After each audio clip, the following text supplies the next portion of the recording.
Hi, this is Hot Chocolate with Paul. I'm coming to you from Seneca Falls, at the bridge that was featured in the movie It's a Wonderful Life, where the character George Bailey jumped off the bridge. This bridge has long since been restored, but it's said that this is the bridge that was the inspiration to use it in the movie It's a Wonderful Life. They just had a big celebration of the movie It's a Wonderful Life this past weekend here in Seneca Falls. I wasn't here for any of it. The reason I'm here today is because I have a relative who now lives here, and I just came to visit. Of course, everybody who has seen the movie remembers the moment when George Bailey jumped off the bridge.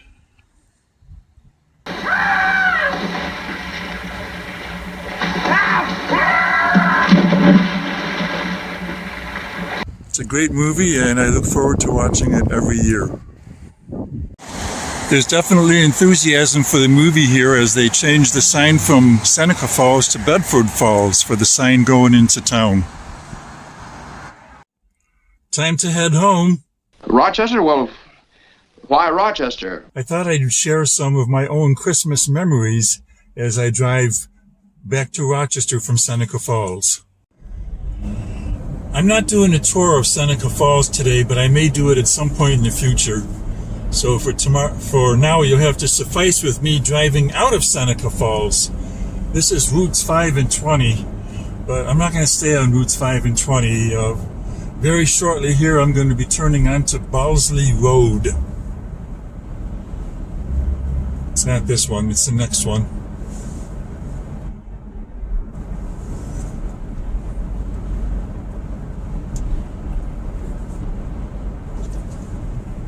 I enjoy doing these driving videos. I know some people enjoy watching them.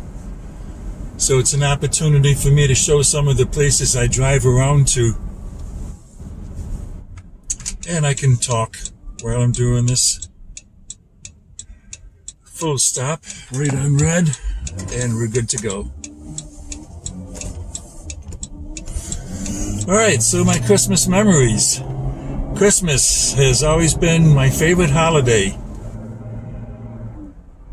Lots of family memories for Christmas.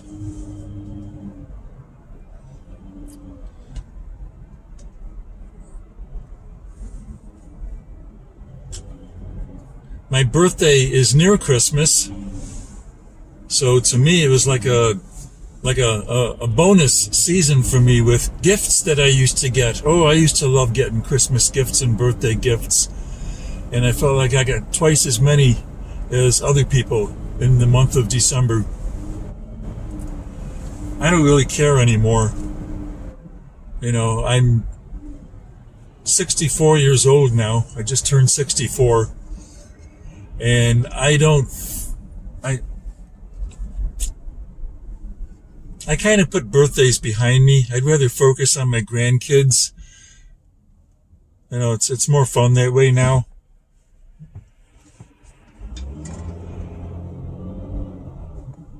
Part of it may be because I just don't want anything. You know, I like to keep a low profile and hope that people don't give me gifts. Because I'm trying to get rid of stuff. I don't want any more stuff. I want to get rid of stuff.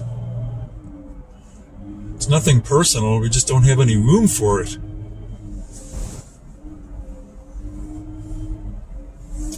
But I remember when my grandparents were still alive, we would certainly spend Christmas with them. Have big family get-togethers, both my mom's side of the family and my dad's side of the family. Boy, my mother knew how to decorate, I can tell you that.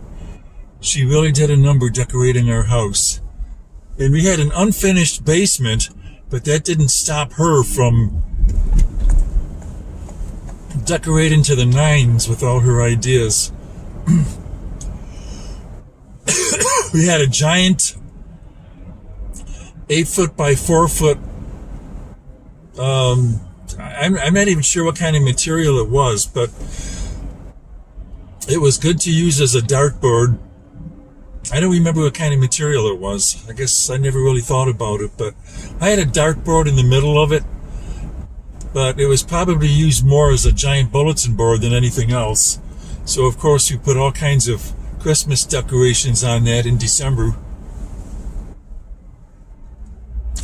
I remember a couple of times we had gigantic Christmas parties at our house where I couldn't even count how many relatives were there. But we filled up the house. You know, the whole basement, every room on the first floor had people hanging around. I'm sure people were outside. I almost wanted to say outside smoking, but that wasn't the case back then. People didn't go outside to smoke in those days. They smoked right in the house. And my mother was never a smoker, but she was always generous enough to put ashtrays all over the house so that the smokers could do what they had to do. Flicking their ashes. I hated it. Boy, do I hate cigarette smoking. I still do. I can remember so many times I'd be in a smoke-filled room and my eyes were just burning and itching from the smoke.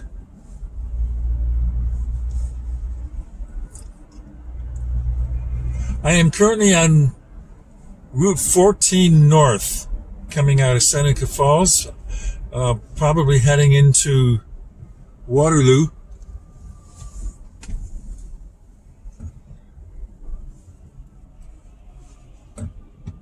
And I see my GPS on the side here is taking me up to the thruway, which I will do that.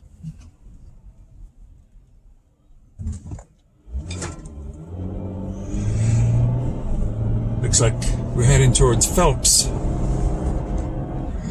There's the sign for the thruway.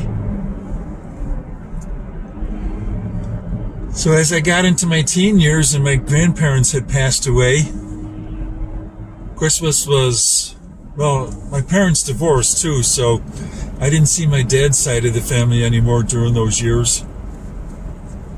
But we still had all the Christmases on my mother's side of the family.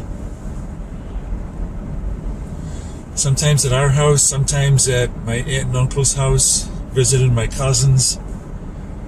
Lots of good memories. And of course, there was always the magic moment when you go to bed so that when you wake up in the morning, the tree would have all the presents underneath.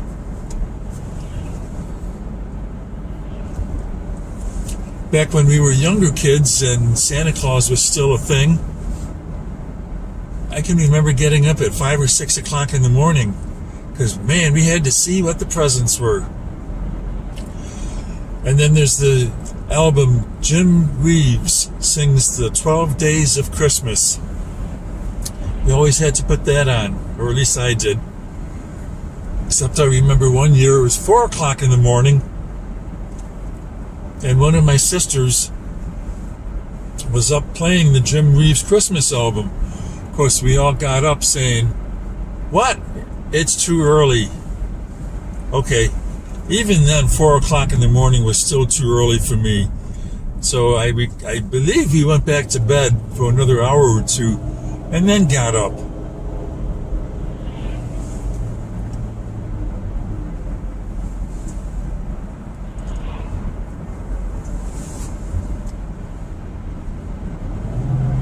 Alright, speed limit here is 55.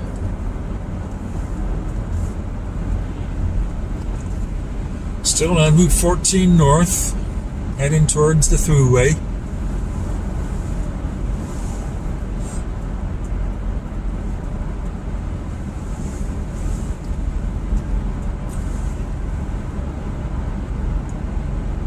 So let's see, teen years, then I went to college, and in college I met my first wife, Mary, and we started our annual Christmas tradition.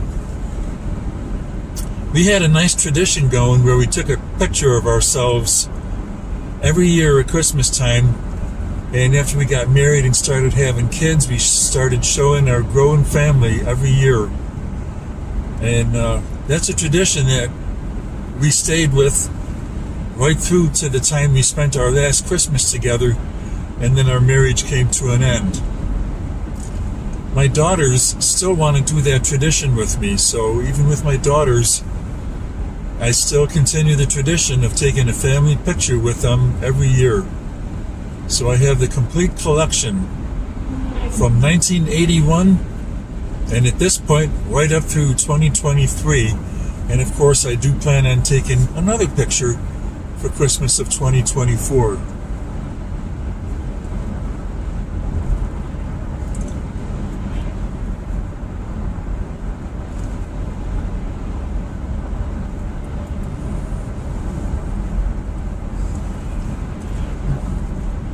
So our Christmases continued during my first marriage as the family was growing. We started going to my mother's house every Christmas Eve and had the tradition of being with my mother and my two sisters and their families. So collectively we all met on Christmas Eve, and sometimes we had other relatives there as well, and some of my mother's friends and neighbors. By that point, my mother had a very large grand room, kind of like a giant living room. It was a beautiful place. When she bought that house, I knew that's exactly what she wanted it for.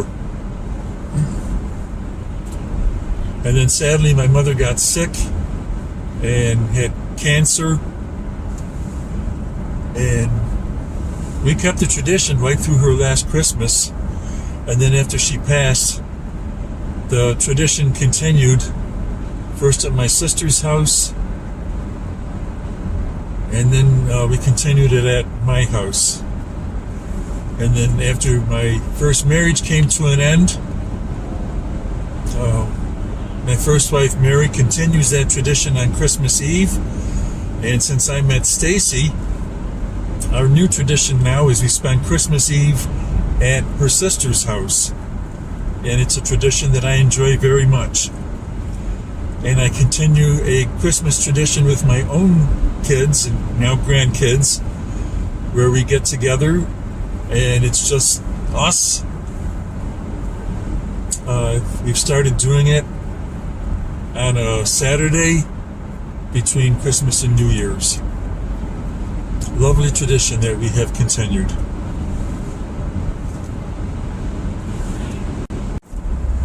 Those are some of my Christmas memories.